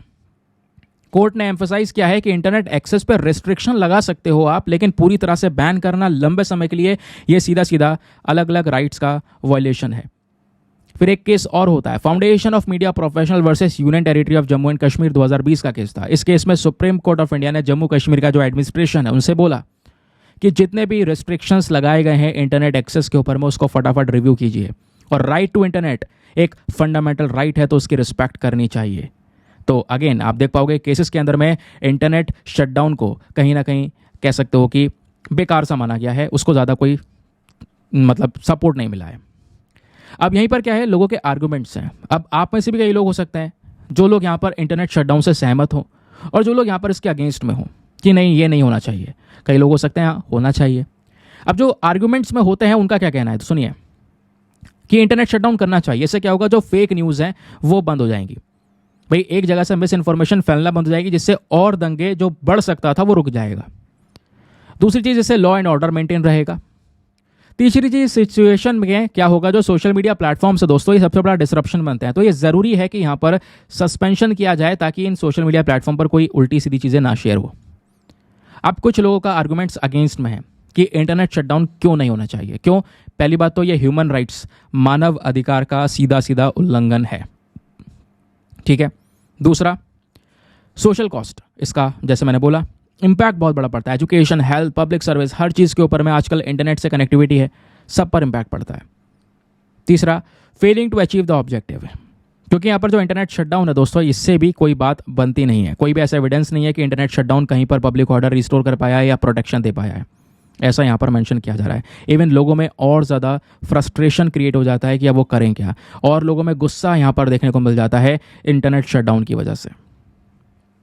चलिए आगे आते हैं नेक्स्ट आर्टिकल पर। एक और आर्टिकल जो कि हमारे एग्जाम के लिए बहुत इंपॉर्टेंट है, मेंस का क्वेश्चन यहीं पे मिलेगा आपको, पेज नंबर 12 पर प्रेजेंट है, आप ध्यान से सुनिएगा इसको। यहाँ पे बोला जा रहा है सरकार ने वेडनेसडे में ये बोला जो पब्लिक सेक्टर कंपनीज हैं जैसे कोल इंडिया लिमिटेड, उसके अलावा NMDC, देन ONGC विदेश इंडिया लिमिटेड, ये जो कंपनीज है दोस्तों, इन्होंने लगातार दुनिया भर के अलग अलग देशों में मिनरल एसेट्स की खोज करनी शुरू कर दी है, उसको गेन करने के ऊपर लगे हुए हैं। जैसे एग्जाम्पल के तौर पर देखें तो कोल इंडिया जो है, इन्होंने बोला कि ये अभी कुछ लिथियम ब्लॉक्स को अपने अंडर ले चुके हैं चिली में। चिली नाम का जो देश है जहाँ पर लिथियम भरपूर मात्रा में पाया जाता है। उसी प्रकार से यहाँ पर कोल इंडिया एक्टिव हो चुका है। जो NMDC है ये भी ऑस्ट्रेलिया में एक्टिव हो चुका है। जो NMDC वाली कंपनी है दोस्तों, इनके अंडर में कुछ गोल्ड माइंस आ चुकी हैं ऑस्ट्रेलिया में, और अभी वो लिथियम माइंस के ऊपर ध्यान लगा रहे हैं, ऑस्ट्रेलिया में लिथियम माइंस को गेन करने की कोशिश कर रहे हैं। तो ऐसी जो कंपनीज हैं लगातार क्रिटिकल मिनरल्स के ऊपर में एक स्पेशल फोकस कर रही हैं, दुनिया भर में इनको गेन करने की कोशिश कर रही हैं। तो यहीं पर क्वेश्चन ये उठता है कि सर ये क्रिटिकल मिनरल्स एग्जैक्टली होते क्या है, इनका इंपॉर्टेंस क्या है, इंडिया के लिए क्यों ज़रूरी है, इसमें चैलेंजेस क्या है, बहुत कुछ है दोस्तों। ध्यान रखना, अच्छे से चीज़ों को सुनना। मैं फिर से बोल रहा हूँ, ज़्यादा इंपॉर्टेंट टॉपिक है, अक्सर न्यूज़ में देखने को मिला, हो सकता है इस बार प्रीलिम्स में क्वेश्चन नजर आए क्रिटिकल मिनरल्स को लेकर। तो ये जो क्रिटिकल मिनरल्स हैं, ये वो मिनरल्स हैं जो हमारे इकोनॉमिक डेवलपमेंट के लिए और नेशनल सिक्योरिटी के लिए ज़रूरी होते हैं। ये ऐसे खनिज पदार्थ हैं जो एक देश के विकास के लिए ज़रूरी हैं। फॉर एग्जाम्पल लिथियम की बात करते हैं, भाई हर एक कंट्री आजकल क्या फोकस कर रहा है, पोल्यूशन को कम करना है ना। अब पोल्यूशन को कम करने के लिए सबसे पहले उसको ट्रांसपोर्टेशन सेक्टर पर रोक लगानी होगी, क्योंकि गाड़ी मोटर से भी तो धुआं सबसे ज़्यादा निकल रहा है, और उसको सही करने के लिए आपको इलेक्ट्रिक व्हीकल्स लाने होंगे। इलेक्ट्रिक व्हीकल्स में बैटरी इस्तेमाल होगी, बैटरी में लिथियम इस्तेमाल होगा। लिथियम आपका क्रिटिकल मिनरल है। समझ गए? तो ऐसे ऐसे बहुत सारे मिनरल्स जो भी देश के इकोनॉमिक डेवलपमेंट के लिए, उसके नेशनल सिक्योरिटी के लिए ज़रूरत होते हैं, उसी को क्रिटिकल मिनरल कहते हैं। और ये क्रिटिकल मिनरल हर एक देश के लिए अलग अलग हो सकता है, उसके ज़रूरत के ऊपर डिपेंड करता है। जैसे भारत के लिए कोई 10-15 क्रिटिकल मिनरल हो सकते हैं, किसी देश के लिए ज़्यादा हो सकते हैं। भाई उनकी ज़रूरत के हिसाब से डिपेंड करता है उनके देश के लिए क्या क्या ज़रूरी है। समझ गए? आगे आते हैं। अब क्रिटिकल मिनरल को लेकर एक इंपॉर्टेंट डिक्लेरेशन है। जैसे अब यहां पर डिटेल्स बात करते हैं। ये क्रिटिकल मिनरल एक प्रकार का, यहां पे पूरा प्रोसेस देखोगे तो एक डायनेमिक प्रोसेस है। जैसे मैंने आपको बताया, हर एक देश की अपनी ज़रूरत के ऊपर डिपेंड करता है कि उनके लिए कितने मिनरल्स क्रिटिकल मिनरल की कैटेगरी में आएंगे, कितने मिनरल्स ज़रूरी होंगे। जैसे अमेरिका ने 50 अलग अलग मिनरल्स को अपने लिए क्रिटिकल मिनरल माना है कि भाई ये 50 क्रिटिकल मिनरल्स ऐसे हैं जो देश की, अमेरिका की नेशनल सिक्योरिटी के लिए ज़रूरी हैं, उनके इकोनॉमिक डेवलपमेंट के लिए ज़रूरी हैं। इसी प्रकार से जापान ने दोस्तों 31 मिनरल्स को इस कैटेगरी में डाला कि उनके इकोनॉमी के लिए क्रिटिकल है ये। फिर यूके ने इस प्रकार से 18 मिनरल्स को क्रिटिकल माना। यूरोपियन यूनियन ने 34 और कनाडा ने 31। चलो ये तो हमने दुनिया भर की बात की, लेकिन अब बात करते हैं इंडिया की। इंडिया ने कितने मिनरल्स को अपने क्रिटिकल मिनरल्स के लिस्ट में रख रखा है? तो दोस्तों इंडिया ने 30 मिनरल्स को अपने क्रिटिकल मिनरल की लिस्ट में रखा हुआ है। ध्यान रखिएगा, 30 minerals are critical minerals for the India. और इन क्रिटिकल मिनरल्स की जो ये लिस्ट है, जिसमें 30 मिनरल्स प्रेजेंट हैं, ये कौन से हैं? इन लिस्ट को एक बार हल्का सा नज़र मार के जाना। हो सकता है कह सकते हो कि जो हमारा क्वेश्चन होता है ना, उसमें नाम दिए जा और पूछा जाए इनमें से बताओ कौन से इंडिया की 30 क्रिटिकल मिनरल की लिस्ट में है। तो इसमें से जैसे antimony, beryllium, bismuth, cobalt, copper, gallium, germanium, graphite, hafnium, indium, lithium, molybdenum, niobium, nickel, PGE, phosphorus, potash, REE, rhenium, silicon, strontium, tantalum, tellurium, tin, titanium, tungsten, vanadium, zirconium, selenium, cadmium, ये सारे के सारे 30 क्रिटिकल मिनरल्स हैं जो हमारी list में present हैं।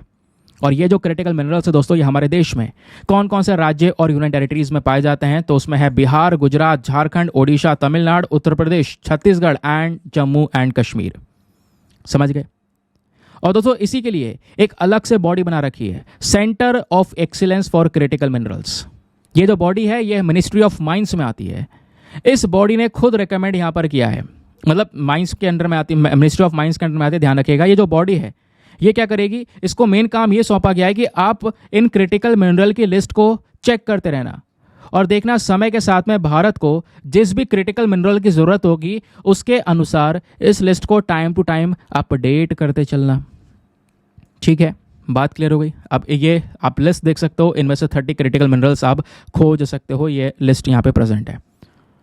अब क्वेश्चन आता है, इन क्रिटिकल मिनरल्स का दुनिया भर में करंट सिनेरियो क्या है?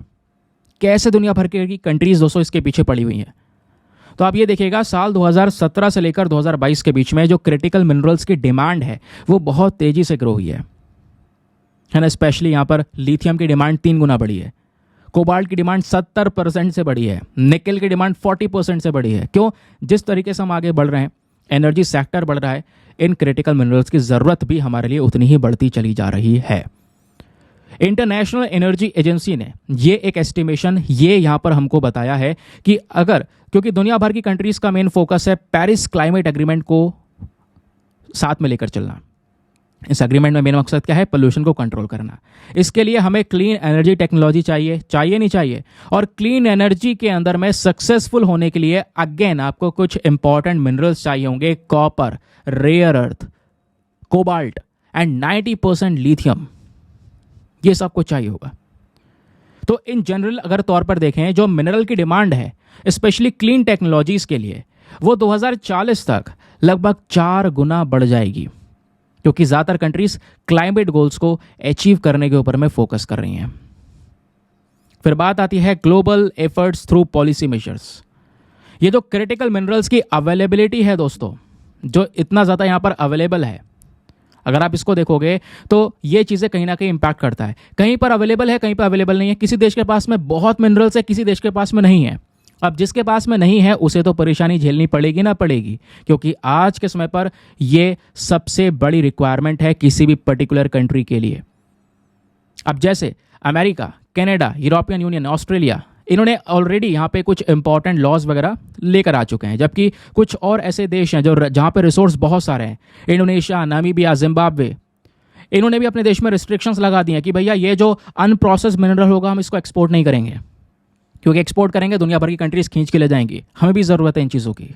तो ऐसा चल रहा है दुनिया भर में, इसको लेकर एक पूरा क्लैश सा देखने को मिलेगा कंट्रीज के बीच में। दूसरी तरफ चाइना ने रेयर अर्थ जो एलिमेंट्स है सबसे ज़्यादा पाए जाते हैं वहाँ पर, उन्होंने एक्सपोर्ट करने से रोक लगा दी उसके ऊपर में, क्योंकि प्रॉब्लम यह है क्रिटिकल मिनरल्स ऐसा नहीं है दुनिया भर में हर एक देश में मिलते हैं, केवल कुछ ही देश में प्रेजेंट हैं दोस्तों। यही एक सबसे बड़ी दिक्कत है। जैसे लिथियम की बात करते हैं तो 55% रिजर्व लिथियम के ऑस्ट्रेलिया में है। चाइना के पास में 60% से ज़्यादा रेयर अर्थ एलिमेंट्स हैं। डेमोक्रेटिक रिपब्लिक ऑफ कॉन्गो जो कि एक अफ्रीकन कंट्री है, इनके पास में 75% कोबाल्ट है। इंडोनेशिया के पास में 35% निकेल है। चाइना के पास में अगेन 30% कॉपर के रिजर्व्स भी हैं। समझ गए? अब इन क्रिटिकल मिनरल्स का इंपॉर्टेंस क्या है जरा ये जानते हैं। इंपॉर्टेंस अगर आप देख रहे हो तो इसको हम इंडिया के पर्सपेक्टिव से देखेंगे तो सबसे पहली चीज़, भारत में जो ये एफर्ट्स लगाए गए हैं दोस्तों, वो यहाँ पर ये लगाए गए हैं मिनरल्स को आइडेंटिफाई करने के लिए। इंडिया में बहुत सारे एफर्ट्स लगाए गए। 2011 से हम काम कर रहे हैं कि भाई बहुत सारे क्रिटिकल मिनरल्स हमको मिले, और रिपोर्ट ने एनालाइज किया कि धीरे धीरे कई सारे मिनरल्स हमको मिले। 2017 से 2020 के बीच में अगर आप देखोगे बहुत सारे एक्सप्लोरेशंस किए गए हैं, और हमारे देश में क्रिटिकल मिनरल्स की जो अवेलेबिलिटी है वो यहाँ पर इंप्रूव हुई है। फिर दूसरा इंपॉर्टेंस जो है वो है इकोनॉमिक डेवलपमेंट। मैं आपको बता चुका हूँ, अरे आजकल कोई भी इंडस्ट्री हो, ग्रीन टेक्नोलॉजी, सोलर पैनल बनने हैं, विंड टर्बाइन बननी है, बैटरी बननी है, इलेक्ट्रिक व्हीकल बनने हैं, फर्टिलाइजर बनना है, मैग्नेट्स फॉर इंडस्ट्रीज बननी है, transportation, consumer electronics, defence sector, सभी जगह पर क्रिटिकल मिनरल्स की रिक्वायरमेंट है। और ये सारी इंडस्ट्रीज क्या कर रहे हैं? इकोनॉमी को ही तो डेवलप करेंगे। तो कहीं ना कहीं दोस्तों यहाँ पे अगर आप देखोगे क्रिटिकल मिनरल्स का एक इंपॉर्टेंट रोल ये भी है कि वो देश की इकोनॉमी को डेवलप कर सकते हैं, जॉब्स क्रिएट कर सकते हैं, इनकम बढ़ा सकते हैं। तो ये भी इंपॉर्टेंस है क्रिटिकल मिनरल का। एक और इंपॉर्टेंस है नेशनल सिक्योरिटी, क्योंकि देश के लिए अगर देश की सुरक्षा जो कर रहा है वो है उसका defence sector, army, navy, air force, हर एक देश की बात कर रहे हैं। तो डिफेंस, एरोस्पेस, न्यूक्लियर, ये इंडस्ट्री सबसे इंपॉर्टेंट है देश की सुरक्षा के लिए, नेशनल सिक्योरिटी के लिए। उसमें भी क्रिटिकल मिनरल्स की ज़रूरत हो रही है। तो यहाँ पर आप समझ रहे होंगे क्रिटिकल मिनरल का इंपॉर्टेंस। फिर बात आती है एनवायरमेंट सस्टेनेबिलिटी। भारत ने टारगेट रखा है 2070 तक हम नेट जीरो तक पहुँच जाएंगे, 2070 के बाद बिल्कुल भी प्रदूषण नहीं करेंगे। लेकिन यहाँ तक पहुँचने के लिए हमें क्लीन एनर्जी चाहिए होगी, इलेक्ट्रिक व्हीकल्स चलाने होंगे, उसके लिए लिथियम चाहिए होगा। तो अगेन फिर से आप देख पा रहोगे एनवायरमेंट के पर्सपेक्टिव से भी क्रिटिकल मिनरल ज़रूरी है। लेकिन ज़रूरी तो है, इंडिया को क्यों ज़रूरी है ये भी समझ में आ गया। लेकिन दोस्तों इंडिया में कहीं ना कहीं अलग अलग प्रकार की चिंताएं भी हैं क्रिटिकल मिनरल से संबंधित, जिसके बेसिस पर हमारे टारगेट्स अचीव नहीं हो पा रहे हैं। उन चिंताओं में सबसे पहली चिंता है लिमिटेड डोमेस्टिक रिजर्व्स। भारत में अगर कुछ क्रिटिकल मिनरल प्रेजेंट है, चाहे वो लिथियम, कोबाल्ट जैसे कुछ प्रेजेंट है, रेयर अर्थ एलिमेंट्स भी मिलते हैं, तो उनके भंडार हैं वो लिमिटेड हैं, ज़्यादा मात्रा में नहीं है दोस्तों, लिमिटेड हैं। और इस वजह से इंडिया को दूसरे देशों के ऊपर डिपेंडेंट बनना पड़ जाता है। हम दूसरे देशों से ये क्रिटिकल मिनरल्स को परचेज कर रहे हैं, इंपोर्ट कर रहे हैं। तो इंपोर्ट के ऊपर डिपेंडेंसी बढ़ गई नहीं बढ़ गई? और आज के समय पर अगर आप देखोगे 100% इंपोर्ट रिलायंस है लिथियम और निकल को लेकर, 93% यहाँ पर कॉपर को लेकर। इंडिया इस तरीके से यहाँ पर इंपोर्ट कर रहा है इन देशों से। ये एक लिस्ट है क्रिटिकल मिनरल्स की, और उस लिस्ट को देखते हुए आगे कंट्रीज है जहाँ पर सबसे ज़्यादा ये मिनरल्स पाए जाते हैं। आप देख पाओगे इंडिया का नाम बहुत मुश्किल से या है ही नहीं। तो हमारे पास में वैसे ये डिपॉजिट्स बहुत कम है। हमारे सामने एक और चुनौती आ जाती है चाइना। चाइना क्या कर रहा है? अब चाइना के पास में प्लस पॉइंट यह है कि इनके पास में बहुत सारा रेयर अर्थ एलिमेंट प्रेजेंट है, और ये इस चीज़ को पूरी तरह से मोनोपलाइज कर रहे हैं, इसको बाहर निकलने नहीं दे रहे हैं। चाइना के पास में दुनिया का 35% प्रोसेस निकल है, 50 to 70% lithium, cobalt, 90% rare earth. तो चाइनीज़ कंपनीज़ के बहुत सारे investment Australia, Chile, Indonesia, DRC में देखने को मिलेंगे। यहाँ से बहुत सारा ये मिनरल्स निकाल के ले जा रहे हैं। तो चाइना अपना काम बढ़िया कर रहा है। चाइना ने जिसकी कमी थी उन्होंने वो अलग अलग देशों से ले लिया, जो इनके पास था उसका भी भरपूर तरीके से इस्तेमाल किया। तो चाइना ने एक मोनोपोली क्रिएट कर दी है कि भैया यहाँ पर हम बेचने वाले एक हैं, खरीदने वाली पूरी दुनिया है। खरीदो हमसे जितना खरीदना है ये क्रिटिकल मिनरल। और इस केस में दोस्तों US, जापान इनको टक्कर दिया, और यहाँ पर क्या हुआ, ये अपने एक्सपोर्ट को रिस्ट्रिक्ट भी कर रहे हैं आज के समय पर। ये एक्सपोर्ट के ऊपर रोक भी लगा रहे हैं, जबकि इस बिजनेस में चाइना खुद डोमिनेंट पोजीशन पर है लेकिन उसको रोक रहा है, एक्सपोर्ट करने से मना कर रहा है। तो आप इमेजिन करो कि इसका इम्पैक्ट दूसरे कंट्रीज पर क्या पड़ेगा जिन्होंने चाइना से खरीदना शुरू किया था। ठीक है, ये भी एक चैलेंज है। फिर एक और चैलेंज है, वो है lack of processing and manufacturing the final product. India ने एक अग्रीमेंट साइन किया ऑस्ट्रेलिया के साथ में कि हम साथ में मिलकर लिथियम को एक्सप्लोर करेंगे, कोबाल्ट के एसेट्स को एक्सप्लोर करेंगे ऑस्ट्रेलिया में। प्रॉब्लम यह आ गई, मिनरल तो प्रेजेंट था, अब जो मिनरल की अवेलेबिलिटी थी वो ज़्यादा मात्रा में नहीं थी, और हमारी ज़रूरत क्या है कि हमें उसे प्रोसेस करना है और मैन्युफैक्चर करना है फाइनल प्रोडक्ट में। अगेन यहाँ पर भी हमारे पास में टेक्नोलॉजी नहीं है कि उसको हम फाइनल प्रोडक्ट में तैयार कर सकें। तो ये भी एक दिक्कत है कि हम प्रोसेस नहीं कर पा रहे। अगर मिनरल है तो प्रोसेस और मैन्युफैक्चरिंग करने में दिक्कत है। समझ गए? अब ये सब सिचुएशन को देखते हुए आर्टिकल में बोला जा रहा है कि हमें कौन कौन से कदम उठाने चाहिए। हमें बहुत सारे स्टेप्स की ज़रूरत है जिससे अपने देश में क्रिटिकल मिनरल्स की अवेलेबिलिटी को बूस्ट कर सकते हैं, बढ़ा सकते हैं। उन स्टेप में सबसे पहला कदम है कि भैया रिसोर्स को अवेलेबल करवाना। यहाँ पर हमारे देश के अंदर में जो डोमेस्टिक रिजर्व्स हैं उनको खोजना होगा, एक्सप्लोर करना होगा। और अगर कुछ परचेस कर रहे हैं तो केवल एक देश से नहीं, अलग अलग देशों से आपको डाइवर्सिटी बना के रखनी होगी। दूसरा, फाइनेंशियल कंसिडरेशन। दोस्तों, पैसा लगाना बहुत ज़्यादा ज़रूरी है। जब तक आप इन्वेस्टमेंट नहीं करोगे तब तक इस इंडस्ट्री से कुछ रिटर्न आप एक्सपेक्ट नहीं कर सकते। इसके लिए आप इंटरनेशनल कोलैबोरेशन कर सकते हो अलग अलग देशों से, नए नए इनोवेशंस कर सकते हो, फाइनेंसिंग ऑप्शंस ओपन कर सकते हो। फिर उसके बाद में एक और स्टेप है, वो है टेक्नोलॉजी। ये करना भी बहुत ज़्यादा ज़रूरी है। टेक्नोलॉजी एक इम्पॉर्टेंट रोल प्ले करती है हमारे एनर्जी गोल्स को अचीव करने में। हमें ज़रूरत है, स्पेशली पूरे दुनिया को ज़रूरत है कि वो एक domestic technology, research and development, नए नए आविष्कार, इनको बढ़ाएं। इनको बढ़ाएंगे तभी दोस्तों यहाँ पे प्रॉपर तरीके से काम हो पाएगा। और इसके लिए भारत को एक स्पेशलाइज्ड बॉडी भी बनानी होगी। ये भी एक रिकमेंडेशन है। जो मिनिस्ट्री ऑफ माइंस के अंदर में एक्सपर्ट कमेटी है, उनका कहना यह है हमें एक नेशनल इंस्टीट्यूट या फिर centre for excellence on critical minerals बनाना होगा ऑस्ट्रेलिया की तरह। ऑस्ट्रेलिया के पास में भी एक ऐसी बॉडी है जो केवल और केवल मिनरल वाले सेक्टर को देखती है और उनके डेवलपमेंट के ऊपर काम करती है। वैसे ही भारत के पास भी ये बॉडी होगी जो लगातार क्रिटिकल मिनरल सेक्टर के ऊपर रिसर्च करेगी, काम करेगी और लिस्ट्स को अपडेट करते चली जाएगी, नई नई रणनीतियों को हमारे सामने लेकर आएगी। समझ गए? तो ये था दोस्तों यहाँ पे पूरा का पूरा डिटेल्ड आर्टिकल। ध्यान रखिएगा, बहुत कुछ था इसके अंदर में और इम्पॉर्टेंट था, इस वजह से डिटेल में कवर करना ज़रूरी भी था। अब आते हैं आज के मेंस के क्वेश्चन के ऊपर में। अगर आपने अच्छे से आर्टिकल को सुना है तो इस पूरे डिटेल को 250 शब्दों में उतारना है पेज पे। देखते हैं आप कितना बढ़िया मेंस का आंसर लिख सकते हो। क्वेश्चन यह है, discuss the importance of critical minerals in achieving clean energy goals. Clean energy goal को अचीव करने के लिए क्रिटिकल मिनरल की क्या इंपॉर्टेंट ज़रूरत है, यह बताना है। दूसरा, क्या क्या चैलेंजेस, क्या क्या चुनौतियां हैं जो भारत आज के समय पर फेस कर रहा है इन रिसोर्सेज के सेक्टर में। अब 250 शब्दों में उत्तर लिखना है। एक बार मैं शुद्ध हिंदी में इसको रीड कर देता हूं ताकि हिंदी माध्यम वाले एस्पिरेंट भी इसको बढ़िया से पढ़कर समझकर एक बहुत खूबसूरत सा आंसर लिख सकें। क्वेश्चन यह है, स्वच्छ ऊर्जा लक्ष्यों को प्राप्त करने में महत्वपूर्ण खनिजों के महत्व और इन संसाधनों की निरंतर आपूर्ति हासिल करने में भारत के सामने आने वाली चुनौतियों पर चर्चा कीजिए। 250 शब्दों में। और आंसर लिखने के बाद में कहाँ पे सबमिट करना है? टेलीग्राम पर जाना, वहाँ पे जाके सर्च बॉक्स में लिखना दीपक यादव एजुकेशन मेंस ग्रुप। जैसे आप फुल फॉर्म लिखोगे मेरा टेलीग्राम चैनल मिलेगा जहाँ पे ऑलरेडी 78,000 से ज़्यादा लोग जुड़ चुके हैं। आप भी जुड़कर अपने आंसर्स को लिखकर वहाँ पे सबमिट कर सकते हैं। दोस्तों, आंसर सबमिट करने के साथ साथ एक छोटा सा काम और करना है। एटलीस्ट सभी लोगों को 2-2 आंसर्स रिव्यू करने हैं। जब आप सभी लोग 2-2 आंसर्स को रिव्यू करोगे बहुत सारे फायदे होंगे आपको भी और सामने वाले को भी। आपको कुछ इंपॉर्टेंट पॉइंट्स मिलेंगे जो आप अपने नोट्स में इंक्लूड कर सकते हो। सामने वाले के आंसर में अगर कोई मिस्टेक होती है तो आप उनके बता सकते हो कि यहाँ पर आपको इंप्रूवमेंट की आवश्यकता है। चलिए आगे आते हैं अगले आर्टिकल पर। तो दोस्तों, पेज नंबर 12 पर प्रेजेंट है, इकोनॉमी वाले सेक्शन में आप लिंक करोगे। बात हो रही है जो भारत का स्पाइसेस बोर्ड ऑफ इंडिया है, यह अभी काफ़ी न्यूज़ में आया। तो स्पाइसेस बोर्ड ऑफ इंडिया ने अभी फोकस किया है अपने मसालों को थोड़ा सा और चेक करने के ऊपर में। आपको पता ना हाल ही में मैटर क्या हुआ, जो MDH कंपनी है, एवरेस्ट है, तो इनके मसालों में, स्पेशली ये मसाले एक्सपोर्ट करते हैं, तो हांगकांग के अंदर में इनके मसालों में एक केमिकल पाया गया जिसका नाम है ETO, that is ethylene oxide. और इथाइलिन ऑक्साइड से यहाँ पर एक इंसान को कैंसर हो सकता है।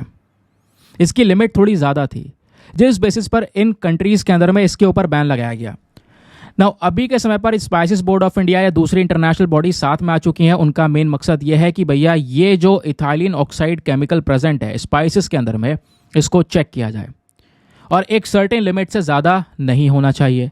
तो स्पाइसेस बोर्ड आज के समय पर हर एक कदम वो उठा रहा है जिससे भारत के जो मसालों की क्वालिटी है वो बरकरार रहे और लगातार हम ये मसाले हांगकांग, सिंगापुर सभी जगह पर एक्सपोर्ट करें जहाँ पर बैन भी लगाया गया, क्योंकि ये मसाले हमारे लिए बहुत ज़रूरी हैं।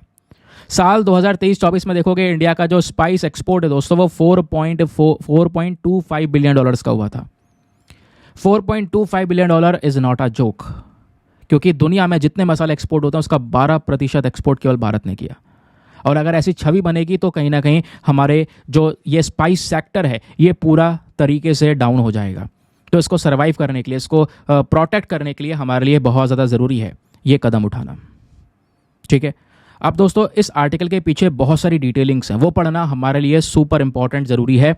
ध्यान से सुनिएगा, एक एक करके हर एक चीज़ आपको बताऊंगा, स्पाइस सेक्टर से रिलेटेड हर एक चीज़। स्पाइसेस क्या है और इंडिया का जो स्पाइस एक्सपोर्ट हो रहा है उसकी स्थिति क्या है। अब स्पाइस दोस्तों आपको पता है हमारे प्लांट्स के ड्राइड पार्ट्स, जिसमें आपको सीड, रूट, बाग सब कुछ देखने को मिलेगा। अलग अलग प्रकार के मसाले हैं, है ना, जो कि खाने में स्वाद के लिए यूज़ किए जाते हैं। इंडिया में जो स्पाइस सेक्टर है, भारत दुनिया का सबसे बड़ा प्रोड्यूसर भी है एंड कंज्यूमर भी है। हम उत्पादन भी करते हैं और कंजम्पशन भी करते हैं। तो हम मसाले के एक्सपोर्टर भी हैं, कंज्यूमर भी हैं। तो दोस्तों हमारे भारत का जो स्पाइसेस बोर्ड है उसके अंदर में 52 अलग अलग मसाले की जो कह सकते हो कि वैरायटीज़ हैं वो कवर की गई हैं। और ये जो स्पाइसेस बोर्ड है ये अपने आप में एक इंपॉर्टेंट ऑर्गेनाइजेशन है जिसका मेन मकसद यही है कि भारत के मसाले वाले सेक्टर को प्रॉपर डेवलप करना। इस बॉडी को बनाया गया था स्पाइसेस बोर्ड एक्ट 1986 के अंडर में। अब इंडिया का जो स्पाइस एक्सपोर्ट हुआ है, मसाले एक्सपोर्ट हुए हैं 2023-24 के बीच में, वो कितने हुए हैं ज़रा वो समझिएगा।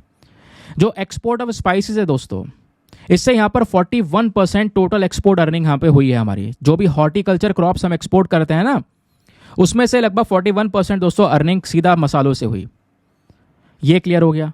अब जो भी और सारे मैरीन प्रोडक्ट्स हैं, नॉन बासमती राइस है, बासमती राइस है, ये सबसे ज़्यादा बिकता है। उसके साथ साथ मसाले भी दोस्तों इसी लाइन में है।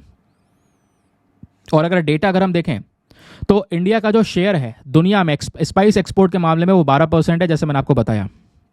सबसे ज़्यादा एक्सपोर्ट हम कर रहे हैं। चाइना अभी टॉप एक्सपोर्टर है। चाइना ने लगभग ने $8 बिलियन का एक्सपोर्ट किया था 2023 में। इंडिया ने $4.25 बिलियन का किया था। तो चाइना से अभी हम पीछे हैं। बड़े एक्सपोर्टर लेकिन चाइना से पीछे हैं। अब इंडिया जो सबसे ज़्यादा एक्सपोर्ट करता है चीज़ें वो है चिली पाउडर, उसके बाद स्पाइस ऑयल है, क्यूमिन है, टर्मरिक है, कार्डमम है ना, ये चीज़ें हो गई। नटमेग है, कोरिएंडर है, सिनेमन है, एस्फिडिटा है। ये सारी चीज़ें हम एक्सपोर्ट करते हैं। कितने कितने अमाउंट की वो यहाँ पर बोला। अब कौन कौन से देशों को भारत सबसे ज़्यादा मसाले एक्सपोर्ट करता है, मार्केट्स ऑफ इंडियन एक्सपोर्ट, तो उसमें चाइना है, US, Bangladesh, UAE, Thailand, Malaysia, Indonesia, UK, Australia, Singapore and Hong Kong. इनको इतने इतने अमाउंट का हम एक्सपोर्ट करते हैं, वो यहाँ पर मेंशन किया। हाल ही में सिंगापुर और हांगकांग की वजह से ये पूरा मसाले की इंडस्ट्री न्यूज़ में आ गई, जिस वजह से आज हम इसको पढ़ भी रहे हैं। क्वेश्चन ये उठता है कि इंडिया का जो स्पाइस एक्सपोर्ट है ये तो अच्छे लेवल पर है, लेकिन हाल ही में क्या मुद्दा हो गया था ये मैं आपको बता चुका हूँ कि बड़ी बड़ी ब्रांड MDH, एवरेस्ट जैसी ब्रांड, इनको यहाँ पर बैन कर दिया गया हांगकांग, सिंगापुर में। क्यों? इनके अंदर में कुछ केमिकल इथाइलिन ऑक्साइड पाया गया, जिस वजह से बैन लगाया गया। अब क्या हुआ कि भाई यहाँ पर बोला जा रहा है कि इंडिया के जो स्पाइसेस हैं उनकी क्वालिटी अच्छी नहीं है, इसकी वजह से यहाँ पर कह सकते हो कि हमारे स्पाइस सेक्टर पर इम्पैक्ट भी पड़ा। जो हमारा यूरोपियन यूनियन है दोस्तों, यूरोपियन यूनियन में जो 27 कंट्रीज आती हैं वो ऑलरेडी भारत के मसालों को रिजेक्ट कर चुकी हैं पिछले कुछ समय पर। क्यों? क्योंकि क्वालिटीज़ वहाँ पर उनके हिसाब से नहीं है, ऐसा उनका कहना है। समझ गए? अब बात आती है कि ये जो इंडस्ट्री है या जो स्पाइस एक्सपोर्ट है भारत से जो हो रहा है, हम मसाले जो भेज रहे हैं अलग अलग देशों में, ये कितने ज़्यादा इंपॉर्टेंट है हमारे लिए, इसका इंपॉर्टेंस क्या है। क्योंकि ये इंडस्ट्री अगर बिल्कुल अफेक्ट होती है तो उसका सीधा सीधा एक नेगेटिव इम्पैक्ट पड़ेगा इंडिया पर। तो इस मामले में इस स्पाइस एक्सपोर्ट का इंपॉर्टेंस, सबसे पहला इंपॉर्टेंस यह है दोस्तों कि भाई ये मसाले जब बेचते हैं तो उससे पैसा आता है। अब 2023 में भारत ने $4.25 बिलियन अर्न किया। वो पैसा कहाँ गया? वो हमारी इकोनॉमी में ही तो ऐड हुआ। तो हमारी इकोनॉमिक कंट्रीब्यूशन में ये इंडस्ट्री बहुत हेल्पफुल है, हमारी इकोनॉमी को मजबूत करने के लिए काम करती है। दूसरा इंपॉर्टेंस है एम्प्लॉयमेंट जनरेशन। ये जो स्पाइस इंडस्ट्री है दोस्तों, ये एक लेबर इंटेंसिव सेक्टर है। बहुत सारे लोग यहाँ पे काम करते हैं। अब बहुत सारे लोग काम करते हैं, इसलिए लोगों को रोजगार मिला हुआ है। तो एम्प्लॉयमेंट अपॉर्चुनिटीज़ बहुत ज़्यादा है, स्पेशली गांव वाले एरियाज़ में। तो इससे लोगों को रोजगार मिला हुआ है, गरीबी कम है, रूरल डेवलपमेंट हो रहा है। और केरला में सबसे ज़्यादा एम्प्लॉयमेंट दोस्तों स्पाइस सेक्टर में ही लोगों को मिला हुआ है। तो ये इंडस्ट्री इसलिए भी ज़रूरी है। अगर इंडस्ट्री पर बिल्कुल भी अफेक्ट पड़ेगा तो लोगों के एम्प्लॉयमेंट पर भी पड़ेगा। तीसरा, डाइवर्सिफिकेशन ऑफ एग्रीकल्चर। जो ये मसाले हैं दोस्तों, ये हमारे फार्मर्स को कुछ एक ऑल्टरनेटिव सोर्स ऑफ इनकम देते हैं। या तो वो खेतों में कुछ चीज़ें उगा रहे हैं, उससे पैसा आ रहा है, फिर मसाले के ऊपर भी वो काम करते हैं जिससे कुछ एक्स्ट्रा अर्निंग्स वो कर सकते हैं। फिर है कल्चरल हेरिटेज प्रमोशन, ये भी इंपॉर्टेंस है। मसाले जो है भारत की एक इम्पॉर्टेंट फीचर है। जाना जाता है भारत मसालों के लिए। जब भी कह सकता हूँ खानों की बात होगी, फूड्स की बात होती है, जब भी स्पाइस फूड की बात होती है तो इंडिया का सबसे पहले नाम आता है। हमारा कल्चरल हेरिटेज है, ट्रेडिशन है, लंबे समय से हम ये मसाले यूज़ कर रहे हैं। इन मसालों का जो एक्सपोर्ट है दोस्तों, ये इंडियन कल्चर को प्रमोट करता है ग्लोबली, दुनिया भर में। और इसके लिए गवर्नमेंट ने क्या किया, बहुत सारे अलग अलग प्रकार के स्कीम्स जो हैं चलाए हैं मसालों को एक्सपोर्ट करने के लिए। जैसे एक्सपोर्ट प्रमोशन स्कीम है, सरकार ने एक्सपोर्ट प्रमोशन स्कीम को लागू किया, जिसमें यहाँ पर छोटे छोटे इंडस्ट्रीज को हेल्प की गई। Quality certification assurance, research and development को बढ़ावा देने के लिए सरकार सपोर्ट कर रही है, प्रमोशन कैंपेन्स। उसके अलावा अब एट द लास्ट आगे का सोल्यूशन क्या है, क्योंकि स्पाइस इंडस्ट्री को जो झटका लगा है उसके लिए हम क्या कर सकते हैं वो यहाँ पर क्लियर किया गया। सबसे पहली चीज़ हम कर सकते हैं स्विफ्ट इन्वेस्टिगेशन। स्विफ्ट इन्वेस्टिगेशन कहने का मतलब है कि भाई जो भारत के मसाले एक्सपोर्ट हो रहे हैं प्रॉपर तरीके से उनमें डिटेलिंग्स देखो, चेक करो, चेक करना ज़रूरी है। और जहाँ पर कुछ ऐसा गलत पाया जाता है, कुछ केमिकल का कॉन्टेमिनेशन ज़्यादा है, लिमिट से क्रॉस करके उसको डाला गया है, तो डेफिनेटली उस कंपनी के खिलाफ एक्शन भी लिया जाना चाहिए। फिर दूसरी चीज़ है जो सैम्पलिंग साइज़ है स्पाइसेस की, वो इंप्रूव करनी होगी। जो स्पाइसेस बोर्ड है जब वो चेक करेगा तो जो सैंपल चेक करा जाता है वो सैंपल साइज़ थोड़ा और बढ़ाओ ताकि सही तरीके से इंस्पेक्शन किया जा सके।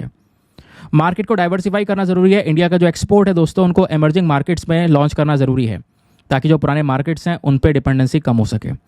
इंफ्रास्ट्रक्चर को इंप्रूव करना ज़रूरी है ताकि हम मसालों को प्रॉपर तरीके से स्टोरेज कर सकें, है ना। स्टोरेज फैसिलिटीज़ आज के समय पर हमें इंप्रूव करना ज़रूरी है। ट्रांसपोर्टेशन नेटवर्क इंप्रूव करना ज़रूरी है, पोर्ट का इंफ्रास्ट्रक्चर, ताकि तुरंत आराम से हम अपने मसालों को फ्रेशली एक्सपोर्ट कर सकें, मेंटेन कर सकें, बिल्कुल फ्रेश एक्सपोर्ट करें, जिससे और ज़्यादा बढ़ावा मिलेगा।